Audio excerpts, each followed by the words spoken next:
Greetings and welcome to another edition of Diggin It. I'm Eric Richey and we're so glad you're with us. It is an exciting time. You can feel it in the air in the New Orleans area. That's right. The AVP is in town and ready for the New Orleans Open, taking place really today, starting on Thursday with the qualifiers, and then Friday, Saturday, and Sunday. It will be on in a big time way at Coconut Beach. Over the next hour, we're going to talk AVP, but we're also going to talk college beach volleyball as well. Many teams getting ready to wrap up their regular season, getting ready for conference tournaments. We're going to be joined by Tulane coach Eyal Zimet.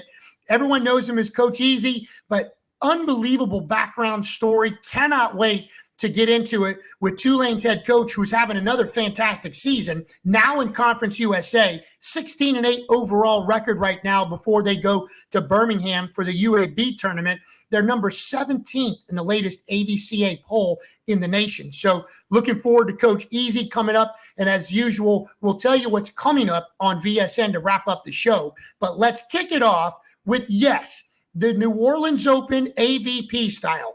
We went out to White Sands for an event yesterday with last week's guest, of course, talking about Evan Corey and Logan Weber. Well, Evan's girlfriend, part of that Play Fit Foundation, where they put on a free clinic at White Sands. So since we talked to Evan and Logan last week, let's talk to Savvy this week. Then we went over to Coconut Beach, where the AVP busy putting all of the bells and whistles up for a big tournament. We got a chance to talk to Richie Diedrich, again, a guy making his AVP debut. We had him on the show a couple weeks ago with Joey Keener. We'll hear from Richie. And then, of course, a guy I think a lot of us sometimes take for granted at Coconut Beach, talking about volleyball director Mick Stein. What an unbelievable background story he had on how he got into the sport of volleyball. So let's go ahead and roll the tape of those three interviews, Savvy, Richie, and Mick. We're out here at White Sands with Savvy Simo. Savvy putting on a clinic with her boyfriend, Evan Corey, and his partner, Logan Weber. Welcome back. I know not only is your boyfriend from Louisiana, so is your partner, Tony Rodriguez. This is a big week for you here at the New Orleans Open. Big week. And I was just telling the kids that this almost feels like a hometown event for me, because the community here is so welcoming and accepting, and it's just so different than being in California, where anyone can go on the beach and play volleyball. All these different complexes. It's a new thing for me, but everyone is so welcoming and inviting, and I almost feel like this, like I said, is a hometown event for me, and especially being here with Evan and with Tony, this means so much to them. So being here with them means so much to me, and I'm so excited for this weekend. Tell us about the clinic that you're conducting as we speak here at White Sands. So this is a kids clinic that we put on through our foundation called the Play Fit Foundation, where we can get, we have these clinics with all these, we have kids all ages, all kinds of ages. And so we're so fortunate. Look at the turnout we have here. This is an incredible turnout.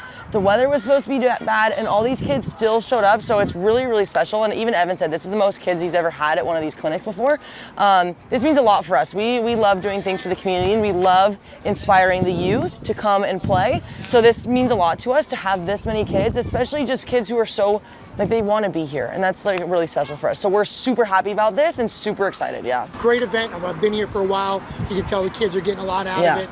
And you, last week in Brazil, obviously we had Evan and Logan on talking about their international event that you guys took place in. Tell us how it went for you and Tony, and kind of where you're at as you come back to New Orleans for now an AVP. So just a quick summary of what me and Tony have been doing. So our first event of the year was an FIVB in La Paz, and we took a second place. We lost to Kristen Nuss and Taryn Cloth in the finals. Obviously gnarly competition, people we play against all the time, and amazing competitors. So that was a really great finish for us to start our season. We went to Brazil, a little bit banged up. The weather was pretty crappy. We lost in the round of 18s. We qualified, broke pool, and then lost a game to get into the round of 16. So that was definitely a bummer.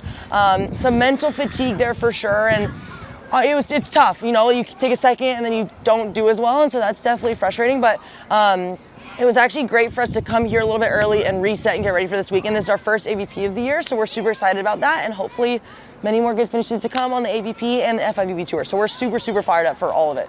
Back to New Orleans, the site of really an emotional event last year when Tony went down with another knee injury. I mean, everybody was just, emotional at that point. And the fact that it wasn't an ACL tear, the fact that she came back, like you just said, you guys won flipping silver in Mexico. Tell me about coming back to New Orleans, maybe what you remember about that moment and how cool it is to see you guys back together and doing so well. Absolutely. So we already kind of got over one of the humps for Tony. So like, we went to Doha, which wasn't supposed to be our first event of the year, ended up being it. So I call La Paz our first event of the year, but we went to Doha because we got in super last second. We literally booked the flight without knowing we were in and flew all the way there to play in a qualifier.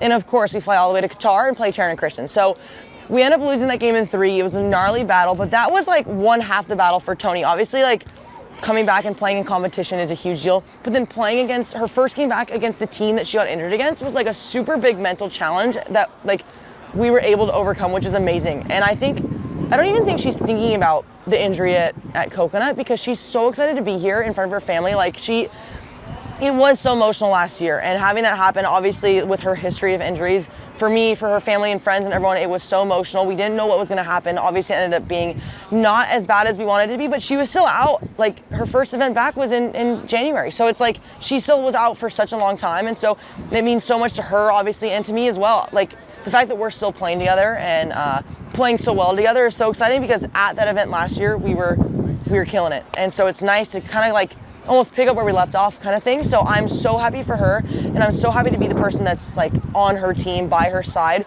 through all of this, especially in her hometown event.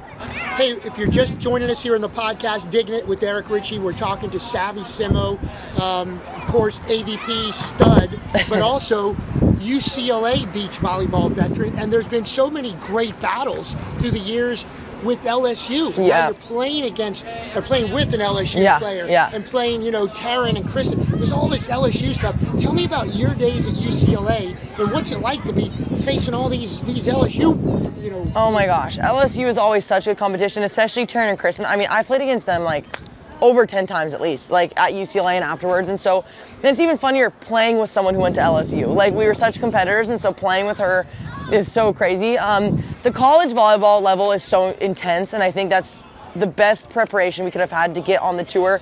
There's so Haley Harvard, Julius, there's so many good girls coming out of college that we're competing against, and it pushes us to be better. Like, that was the level we played against, and then we come out to the professional tour and like the level gets better. So we have to rise to the occasion, but that's the best preparation we could have had. Especially like for LSU, I just think it's so cool for those girls to be able to come and compete at this event, hometown event for them, and just the best competition. This event is stacked, and to see there's 5 LSU girls playing, that's really, really awesome for them. So I'm happy for that school. Well, let's talk about you. Okay. You just mentioned the women's side in particular, stacked. Right? There's a bunch of studs on the men's side as well. Yeah. But what stands out is when you look at the entry list for the girls. Me and Tony are the 12 seed. You're the 12 seed. Yeah, we barely got in. Yeah. What are your expectations? Tell me about your feeling going into this event this weekend at the New Orleans. Yeah, we are so excited to play in this. I think obviously you want to have the expectation to win, but we're happy to be here. We're expecting to go and have a good time. Like, we are so, like, my family's coming in, her family's going to be here, Evan's family's here, so like we just want to put on a show and have a good time. And I think when we do that, we perform at our best. You know what I mean? So we're excited to be out here. The weather is somehow holding up. We're playing in the afternoon, which is super fun. More people will probably come out and watch. Tony and I play at 3:30 on Friday, or 3:25 on court 2. So come on out if you want, but we are more than thrilled to be here and just to make some noise. First AVP of the year. We're super stoked to see you. Best of luck. Thank you so much. And continue on with this tremendous event. Thank you. I know. Thank you so much. All right, so now we're out at Coconut Beach. We're with Richie Diedrich. Richie, you're in this AVP tournament, the New Orleans Open coming up here at Coconut Beach. How did it all unfold? It's kind of crazy, we were in between signing up because we knew at the time we didn't really have enough points even to consider getting in, but we went ahead and signed up anyways. A couple things took place, a couple teams dropped, and we got lucky enough to make it in. Here with Richie Diedrich, and Richie, you're in now. Tell us who you're playing with, when you're playing, and give us the scenario and your outlook for this weekend. Yeah, so I'm playing with Jordan Mercer on. It'll be our second tournament. We played 11 so far. I got to double check that because I've heard a couple things have changed, but 11 o'clock. We're going against just a couple of beasts. But you know what? We didn't sign up for this for it to be easy. So I'm looking forward to it. I think Jordan is too, and we're going to go out there. We got nothing to lose. Tell me how you and Jordan hooked up, and give me a little bit about his game. Yeah. So when I first started playing, all I kept hearing was Jordan. I'm like, man, who is this Jordan guy? Long story short, we've played in a couple tournaments together. He's a beast too, so I'm just happy to be playing with him. And here we are, signing up for my first AVP event. What's the feeling like? I guess the night before you compete. Just what's going through your mind right now? You know, it's funny. I think for a lot of these guys, they've got enough points so they know which ones they're going to in terms of the big AVP events. For me, it happened 2 nights ago, so I've kind of been probably not getting as much sleep as I want, just because I'm so excited. And this really is a dream come true. It's come a lot quicker than I was expecting, but I guess we'll take the luck when we can get it. We had Richie on Diggin It a couple weeks ago with Joey Keener from right out here at Coconut Beach. We found out then more about your game. You're from the Orlando area. You were a high school player of the year in Orlando. You went to college up in Fort Wayne, IPFW. Tell us a little bit about this transition to the beach game, how it's gone, and where you feel your game is right now. Yeah, man, it's been a crazy transition. Indoor and beach, really, when I explain it to people, they don't understand. It's 2 completely different sports. Outside of hitting a ball that's similar shape, they really are different. Between having 2 guys versus 6, now I'm passing, whereas before I was just looking behind me and say, hey, pass the ball. You know, it's a lot easier said than done, and now I'm kind of figuring that out. Joey Keener has worked with me endless hours, 2-3 a days, to get to that point, to be able to remotely come close to passing a volleyball. But we're at a point where I'm feeling pretty confident, and we'll see how it goes tomorrow. Richie, you're training a bunch of juniors out here as well. How's that going? And I know all ages. I see you with the little ones. Yeah. I see you with high school players and players that have already committed to college. What's it been like on the coaching side of things? You know, it's funny you asked that. The day I started playing volleyball, I said, you know what, I'm just not much of a coach. I'm not much of a coach. Here I am now coaching both beach and indoor, and it's funny, I'm smarter than I've ever been when it comes to volleyball because I started coaching. Right now I keep telling Joey, I'm just a sponge. Any information he can give me on the court while he's coaching, any of the information that I can get from some of the kids that I'm coaching, it's really turned me into so much of a better player. And I couldn't be more thankful to be out here with Joey and coaching some of the kids out here. That's awesome. Well, look, Richie, I'm just kind of going to pan, see a little bit. We got some guys working out. It's really, the Coconut Beach is really starting to get ready for this AVP New Orleans Open. We wish you the best of luck, and go get him, man. Love it. Thanks so much, guys. Here's Mick Stein, who is the guy that runs all the volleyball out here at Coconut Beach. And look behind you, AVP, Mick. What does that mean to Coconut Beach when this professional tour comes to town? It's everything. I mean, it's the pinnacle of beach volleyball, AVP. It makes everything worthwhile. It's a beautiful event. The best players in the country. We're going to have some Olympians playing out here this weekend. It's awesome. Now, if you come to Coconut Beach, the thing you're going to see is you. You're here, you're the one constant of Coconut Beach. How did you start with volleyball, beach volleyball, and come out here to Coconut Beach? It's a long story, Eric. We got a long podcast. I started playing beach volleyball when I was about 24 years old, I think. Okay. My fiance got me interested in playing. We played indoor mostly. It was co-ed sixes, reverse co-ed. Then I kind of started playing a little bit of beach volleyball at Coconut Beach, not a whole lot. We moved to Tulsa, Oklahoma. When my daughter was 2, she's 35, so that's 33 years ago. We moved to Tulsa, Oklahoma, and I got a job at Citgo Petroleum. They had a little corporate team. We played indoor, and we also played in some beach leagues. It was always co-ed sixes. I liked it, but it wasn't like, I didn't have a passion for the game.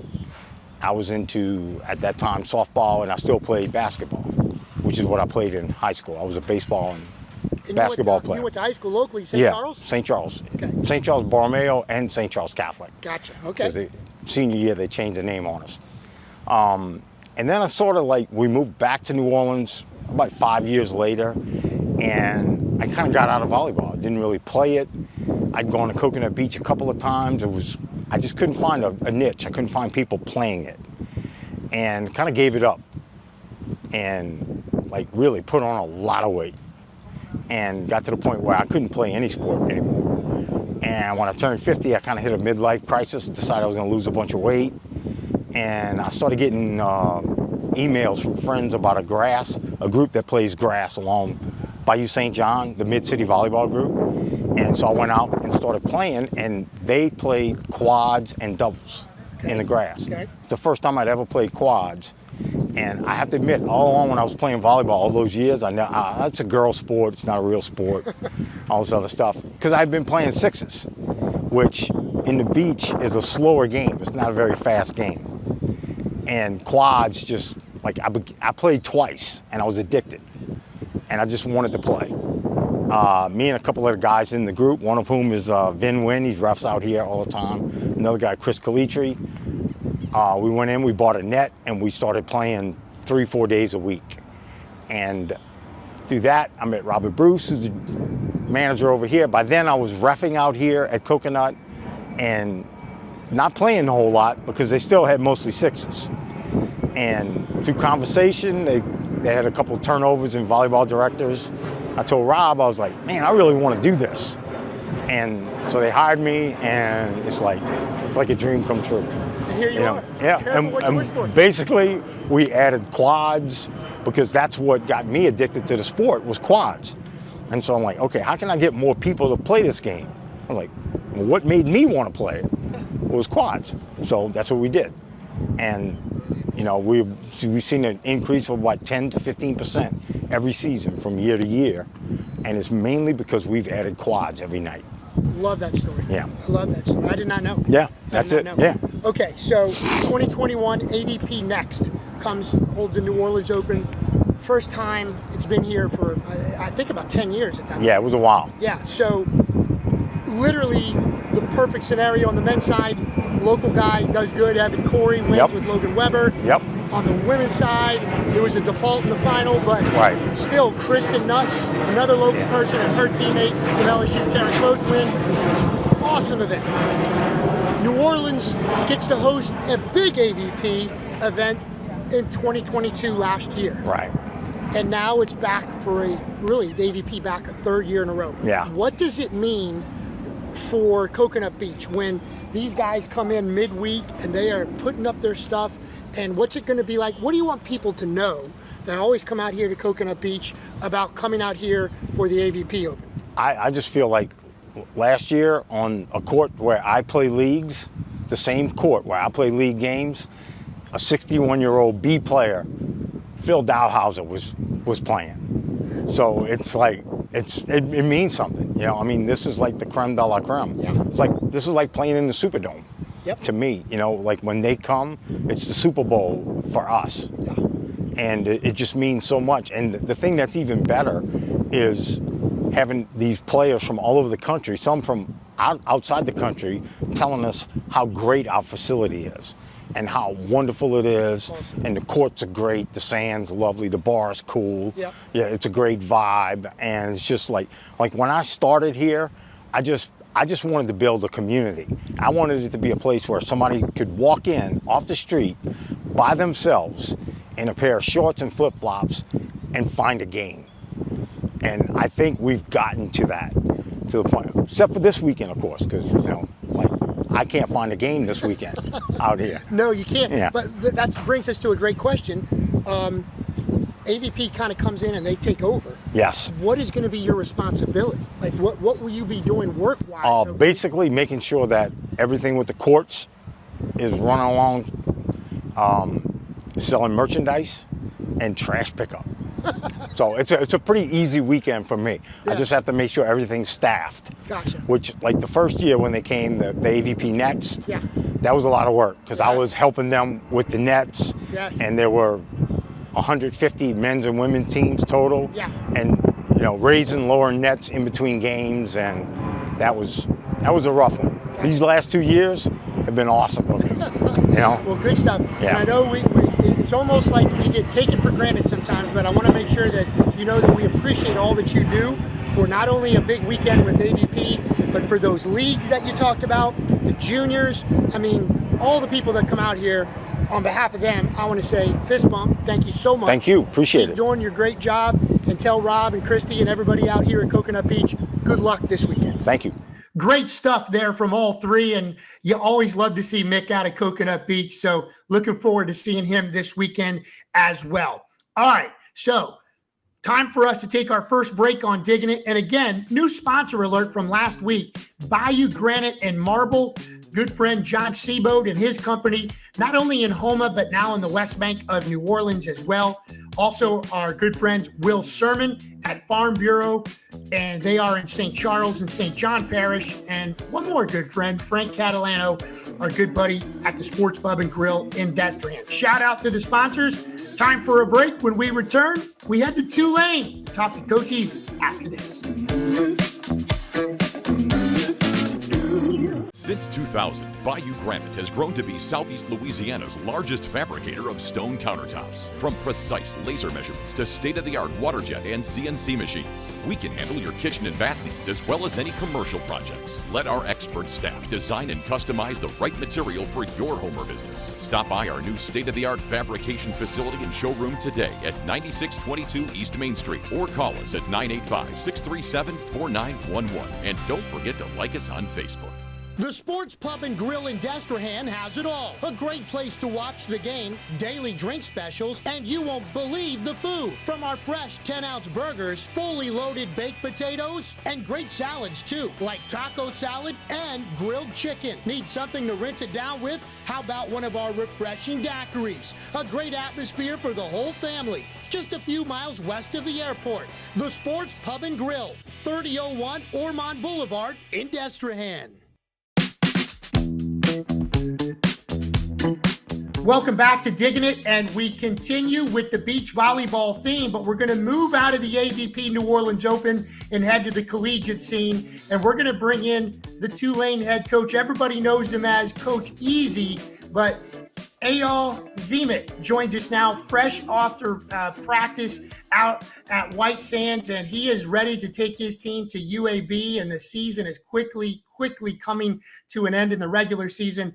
Coach Easy, so glad to have you on again, and it's great to see you. Congratulations on, 16-8 overall, number 17 team in the country. Once again, another great year for Tulane.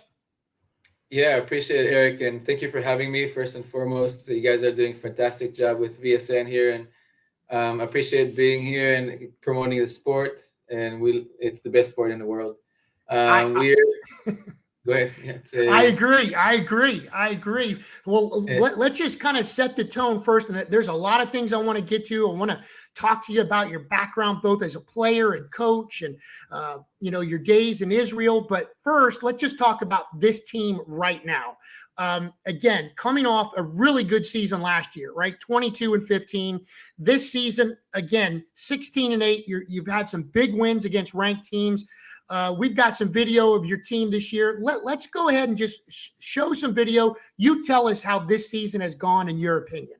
So far for us, we came into this season for us knowing that we're looking at probably the deepest roster we've ever had at Tulane, and we're excited to also have our team culture all established, and things are falling into place. The pieces of the puzzle are always it's always a work in progress, and this year specifically, feeling like things are coming together for us in regards to having experience, having the youth, having the team culture that we are looking to build here, and the depth now to be able to sustain a season that is fast and furious, as you can see.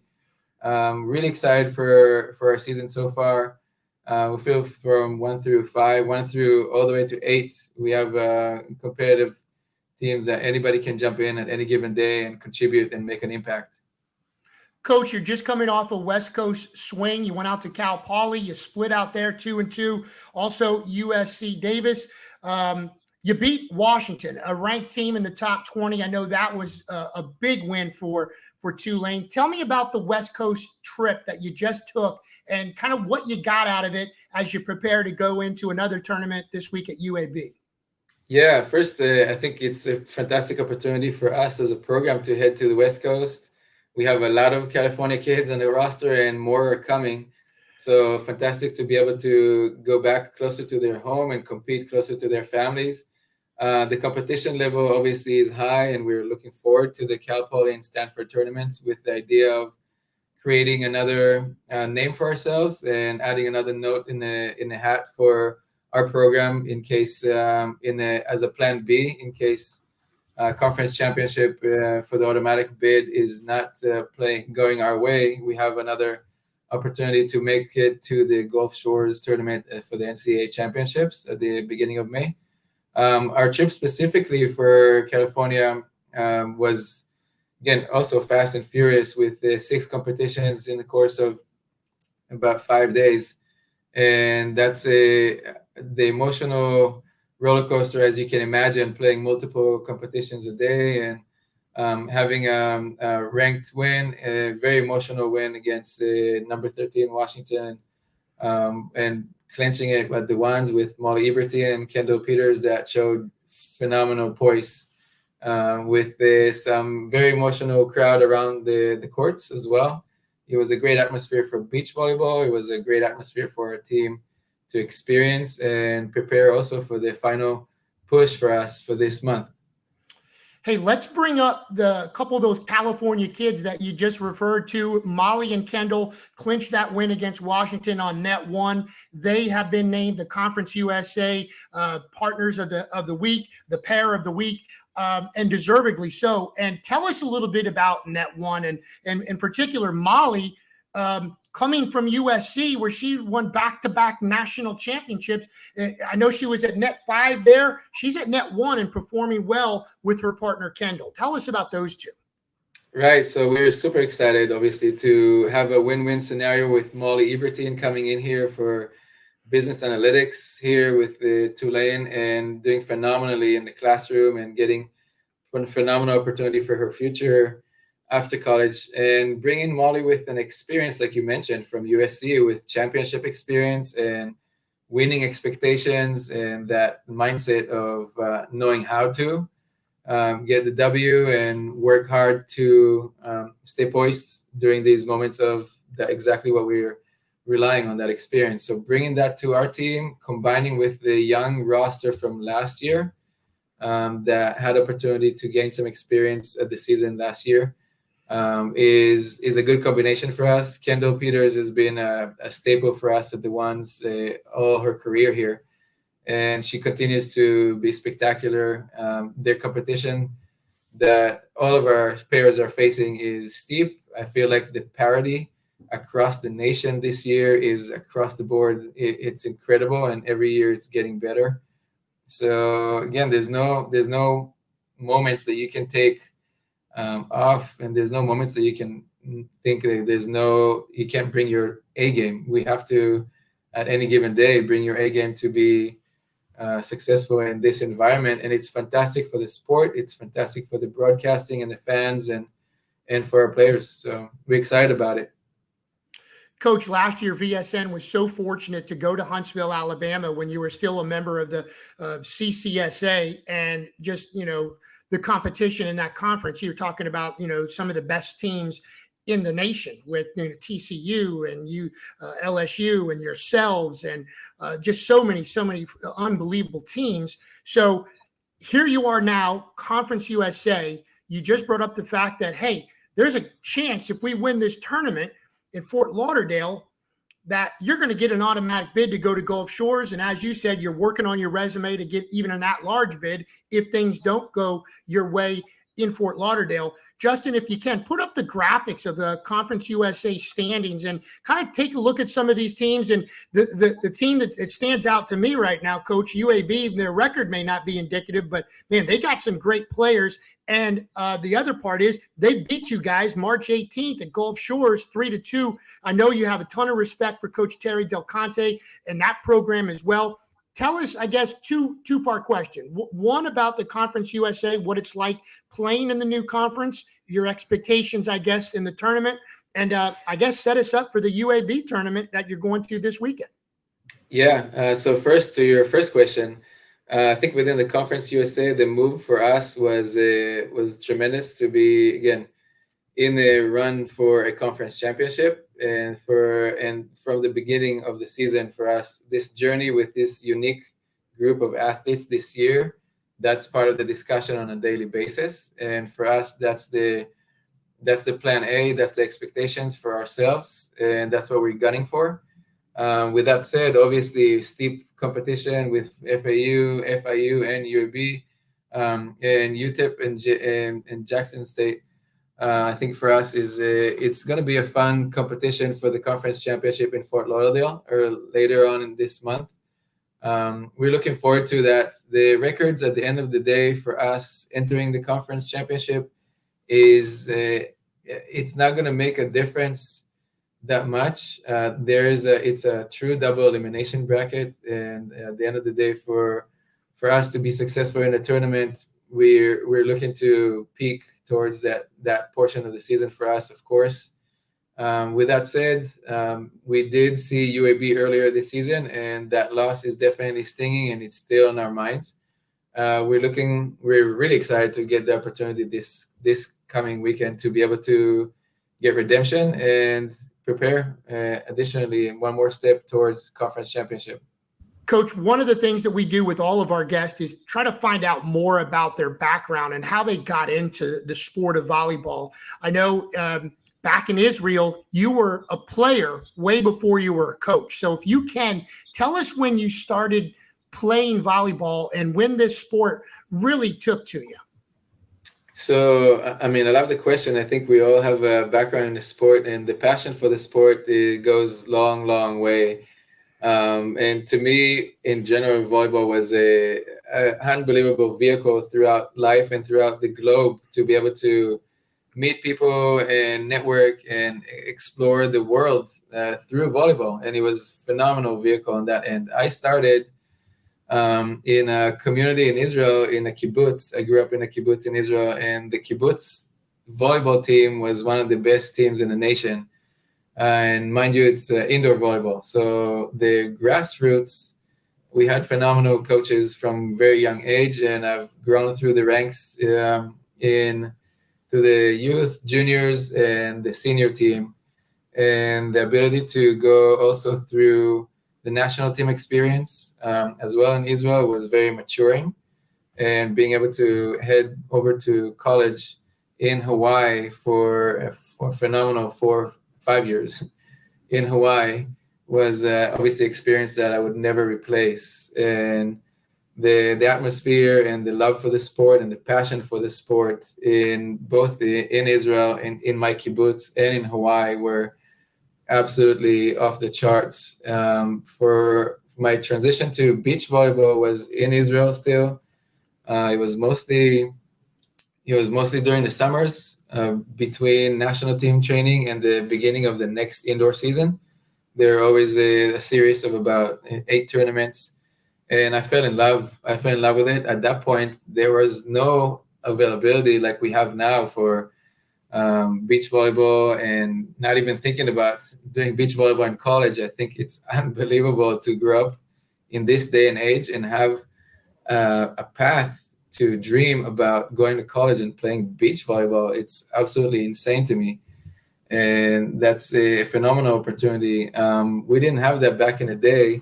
And my full transition into beach volleyball was right after college. When I finished Hawaii collegiate career, I transitioned into a full path to head to the AVP and established the Israel national team for beach volleyball as well. And that's the path that led me into the AVP for the next 6-7 years, and being able to compete on the FIVB as well, and Norsekas, and being able to enjoy the sport and grow through the sport as the collegiate level started.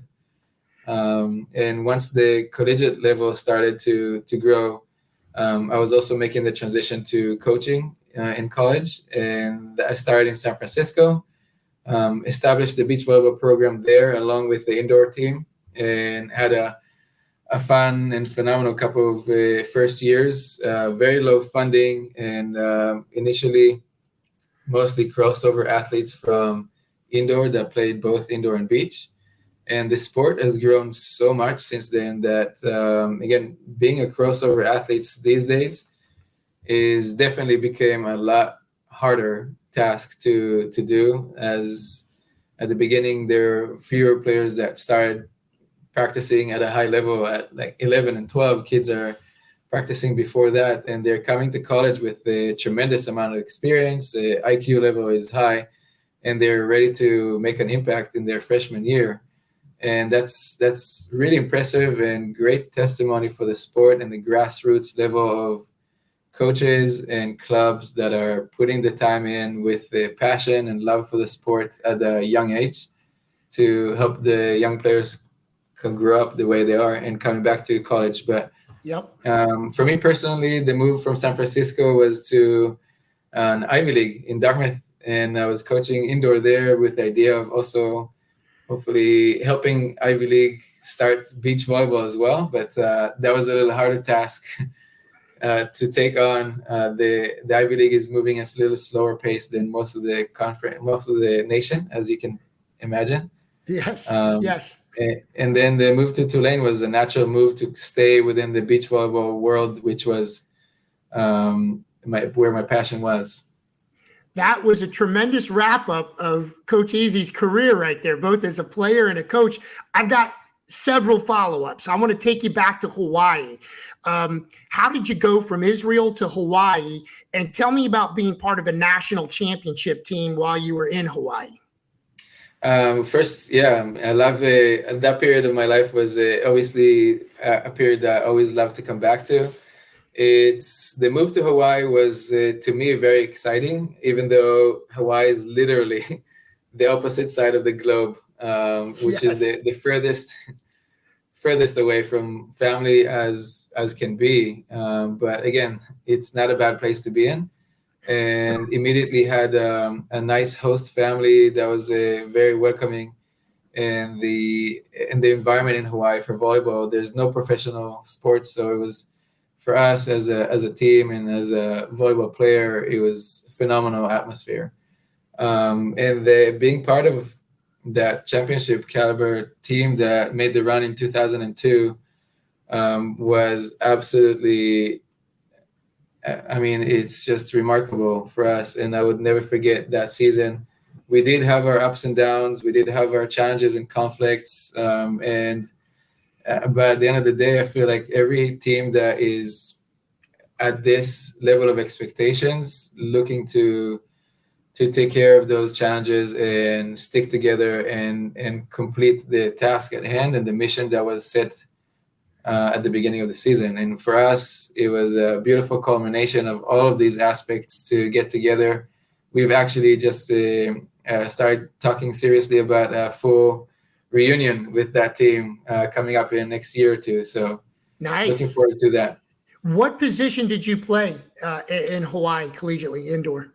Yeah, I was an outside hitter, primary passer. And we've had a system also in Hawaii for the championship season where I was a 6 rotation passing opposites. And then there was a different method of us utilizing the strengths and minimizing the weaknesses for our team. We were one of the smallest teams in the country at the time and competing against giant teams that you can imagine. So utilizing our speed, utilizing the ball control, and obviously the grit and competitiveness for the team was tremendous. Excellent. So you go to University of San Francisco to begin your coaching career. You start the beach program there. You also coach a little indoor. And then you go to Dartmouth, where you spend 4 years, as you said, you're starting up that beach program. You know, you're an assistant there for 4 years. What was the connection? How did you come from Dartmouth to become the head coach of the Tulane Beach volleyball team? Yeah, great question. It's first, a couple of stars needed to be aligned. For sure. My goal moving from San Francisco to Dartmouth, and quick correction, Dartmouth did not have a beach volleyball team. They didn't have a beach program. Okay. I thought you were trying to start one, you said, exactly. But everything is a little bit slower in the Ivy League. Okay. So that was just indoor, those 4 years as an assistant. Correct. And obviously the whole time, eyeing the AVP and the Pro Tour and the progress with the collegiate level. and the programs that added beach volleyball to their programs that were supported. For me, it was always looking to see where is the opportunity to come back to the beach, because that's where my passion was and still is. And that move specifically from Dartmouth to Tulane, a lot of it also I have to attribute to my wife, Stacy, which is, again, have been phenomenal support all of these years. And she grew up in Wisconsin. She definitely had enough of snow in her lifetime. And we were looking for a warmer place, also to be able to be a part of a community that we felt is very diverse. And we loved the idea of Tulane once it came online, and the application process was a no-brainer for us at that point. And for me personally, growing up in Israel, I've never imagined myself living in Louisiana, and that was, to me, a very new experience to come here. But we loved it from the moment we stepped foot here in New Orleans. The warmth we felt from the community, and the warmth we felt from, as a family, from the Tulane athletics family, was tremendous. And we fell in love. Our second child, Sagiv, was born here right before the pandemic, and we love being able to grow the roots here in the city. The support from athletic department here for us for the beach volleyball program is fantastic. Our sports supervisor Jana has been phenomenal, and for me personally, I feel like it's a fantastic combination here at Tulane of very competitive athletics with obviously world-renowned academics, with the future beyond college to do tremendous things, both on and off the court. So I felt like it was a great fit and a phenomenal opportunity to take on, and I'm very grateful for the opportunity to come here. Well, I know Tulane's got to be very grateful as well, because all you've done, Coach, is produce. And again, a top 20 ranking this year as well. Again, a 16-8 record as you head into a tournament this weekend at UAB. Let me ask you this. You touched on the fact that, you went out to California, you got a couple California kids and more coming. Let me ask you about recruiting and kind of what your philosophy is on recruiting, because I know the year that we did the AVP next at New Orleans Open at Coconut Beach, I guess that'd have been 2021. We also did the Atlantic City Open. And when we were up there, we went to the juniors national convention, and there were a couple players from up there. I think maybe the Cincinnati area, maybe Indiana. There was at least 2 or 3 people that said they're committed to Tulane. I'm like, wow, Coach he's all over the place. So I guess your philosophy on recruiting, because it doesn't just stop at California or the East Coast. You got international players. I'm looking at the roster. There's a player from England, Puerto Rico, and Australia. So I guess give me, when you go out to recruit and your assistants, what are you looking for, and what's your philosophy? Yeah, that's a fantastic question, Eric. And I think it's the $1 million question for a lot of programs around the nation, right? For us, for Tulane specifically, we can't just go after everybody, because it's a very specific academic profile that we're looking for. And obviously we will need to find a desire for kids to step out of their comfort zone in the state and make it to Louisiana and to New Orleans to explore and to experience different types of creating memories here in Tulane. For us, in terms of philosophy, we're not necessarily limiting geographically, but the fact of the matter is that a lot of the players that are starting at a younger age are growing up near the coast. And California right now, obviously Florida, Texas has a tremendous growth, as you can imagine, along with Arizona.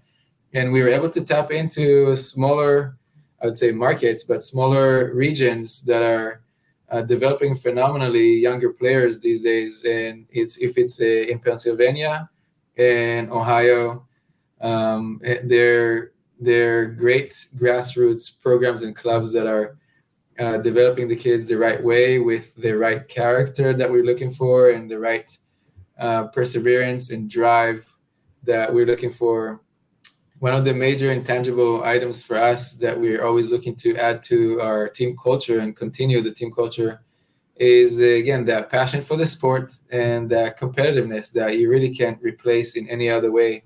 And talent can, take you a certain way, but it's not necessarily all that we're looking for. At the end of the day, for 4 years or potentially 5 years, if a scenario like COVID hits again, it's we want the right people to continue and carry on the culture that we're looking for here. And it's, again, family atmosphere, competitive family atmosphere that pushes each other to be beyond comfort zone and to be the best version of themselves at the end of each practice day.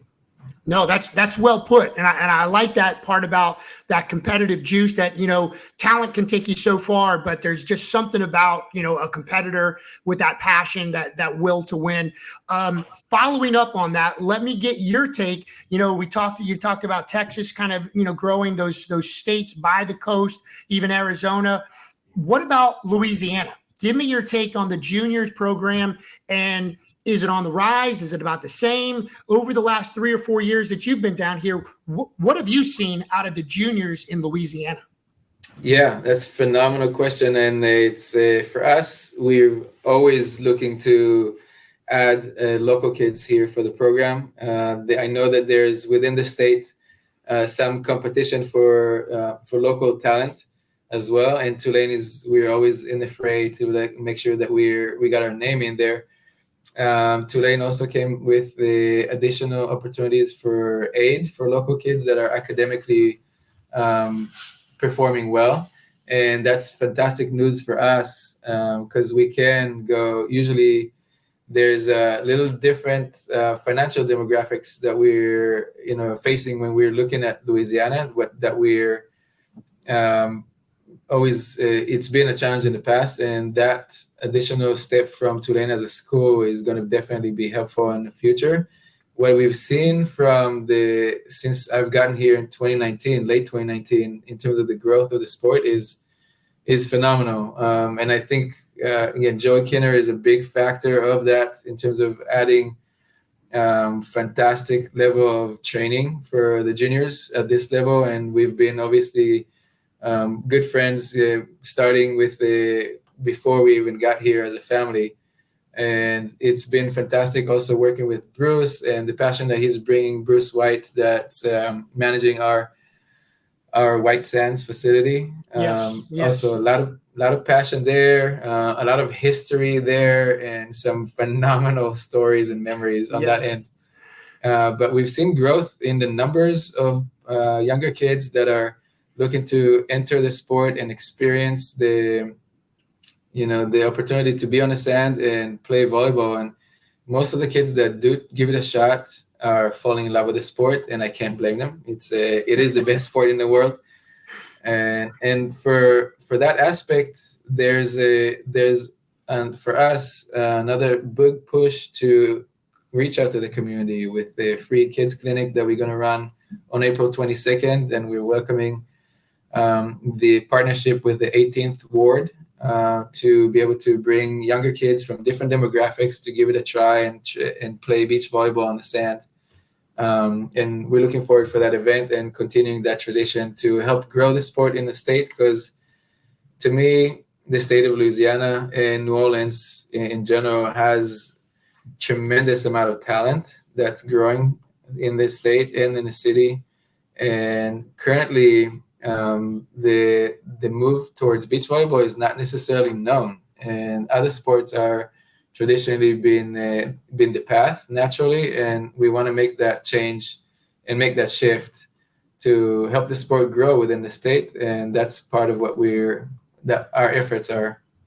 That's towards great. The kids. Yeah, no, and I want you to say it again, and so we know it's April 22nd, so that's next Saturday. You're going to have a free beach clinic. Tell us a little bit more about that. Yeah, we're looking to, again, we partnered with the 18th Ward, which is a nonprofit organization that runs youth sports activities throughout the city of New Orleans. Yes. And we're looking to bring younger kids, 14 and younger, to come to White Sands before our senior day ceremony and senior day competitions, and looking to have fun for about 45 minutes on the sand with our team, and being able to enjoy beach volleyball the way we see it and the way we feel it, and be a part of a collegiate atmosphere of beach volleyball competition and senior day ceremony, and just feel it, inside, and being able to hopefully bring more kids to the sport, which is, again, the best opportunity to enjoy athletics in the world. So. Love it. Love it. Hey, the Blazer Beach Blast, you leaving tomorrow morning. You got Central Arkansas and Southern Miss on Saturday. Then you got the host team, UAB, on Sunday. Tell me a little bit about it. As you know, we got to let you go soon here. We'll talk to you about beach volleyball all day because we both love it. But tell me about some of the other nets. And I know Net 5 this past weekend, Laura and Svaka had a big weekend out in California. Abby and Ashton on Net 4. Net 3, Samantha and Emily, and Sarah and Maddie, who was on Net 1, of course, before, on Net 2 now. Tell me about some of those players. What you want to see your team do, not only this weekend, but then the following week, I believe, and maybe 2 weeks away in Fort Lauderdale at the Conference USA Championship Tournament. Absolutely. I'll start with our Sarah and Maddie. For us, they've started our spring for us in running off out of the gates, like sprinting, and they've done phenomenally well for us. To earn these spots. They've been challenging Molly and Kendall the entire year, and being able to earn that spot for us. And we're looking for them to continue to grow. They both are relatively young players that are looking to, find additional tools to add to the toolbox, and being able to groove.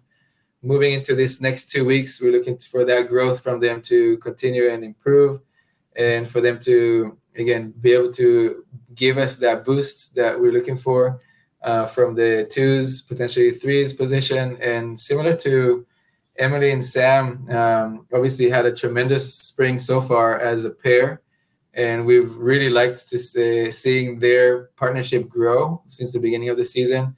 And there's a phenomenal leadership within that pair that allowed them to perform at some of the biggest moments for us as a program this season, and being able to clinch both of the wins in South Carolina, and being able to get the National Pair of the Week that week has been phenomenal for those two. And we're looking for continued success and leadership from that pair, from Sam and Emily. And for Abby and Ashton, we've seen they're friends off the court, and they're, obviously both Texas kids for us, and that partnership has been just a fantastic journey of resilience for them. And they've shown that they're very tough to beat, and when they're working together, they've been producing. I think they went 4-0 our first during our Cal Poly tournament, and they've been a staple for us throughout the entire season in terms of consistency. And we love what we know we can get from Abby and Ashton, and they're bringing it every day to become the best version of themselves as a pair. And we're looking for that to continue into this coming weekend. And then for Lara and Savka, same. They're both fiery players on and off the court, and they're really good friends off the court as well, which helps them get over a couple of hiccups in games and challenges and tough teams that they're playing against, and be able to reset and make that switch between points to be resilient as a pair. And they've been phenomenally strong for us in this season. Savka and Lara both bring experience from the previous 2 years together, and being able to, in practice, have opportunities to enjoy competition together. They're both very potent offensively, and we're looking for them to continue and produce for us in their respective flight. Like I said at the beginning of the season, we're the deepest we've ever been, and we feel very strongly about the opportunity for additional players like Molly Trod, Simone Gibson, Sam O'Connor, Kenzie Cutler, Sam Green, Alex Hennessy, Cara Griffin. We're looking for an Izzy Mitchell as well, for anybody from that caliber to be able to enter and contribute if there is a need for it. So we feel very blessed, I would say, with the depth of the team this year and the personalities on the team this year, where the team comes first before our personal ego, which is always a foundation for us to be successful. Depth, experience, talent. Where do we end? I mean, you've got a great roster. You've had a great run this year, and it's not over. The second season is about to start. Coach Zimet, we wish you the best, man. We really enjoyed talking to you today. Thank you so much for taking some time out of your busy schedule. Safe travels to Birmingham this weekend. Tell Coach Terry that we said hello. She's a friend of the show, and we wish you the best in Fort Lauderdale. We're going to be following you. You got a great team. You're a great coach, and I know we're all excited for you. So best of luck, and thanks again for being on the show. Thank you, Eric, for having me on the show. And you guys are doing, again, phenomenal work with just promoting the sport, and love what you guys do. Keep it up as well. Appreciate it. Thank you so much. You take care. It's time for us to take another break here on Diggin' It. Again, the show brought to you by Bayou Granite and Farm Bureau, St. John, St. Charles Parish, as well as the Sports Pub and Grill in Destrehan. We'll be right back to tell you what's coming up on VSN after this. Since 2000, Bayou Granite has grown to be Southeast Louisiana's largest fabricator of stone countertops. From precise laser measurements to state-of-the-art water jet and CNC machines, we can handle your kitchen and bath needs as well as any commercial projects. Let our expert staff design and customize the right material for your home or business. Stop by our new state-of-the-art fabrication facility and showroom today at 9622 East Main Street, or call us at 985-637-4911. And don't forget to like us on Facebook. Hi, my name is Will Sermon from St. Charles St. John Parish Farm Bureau. On behalf of my entire staff, I want to wish all the players and coaches the best of luck. Real service, real people.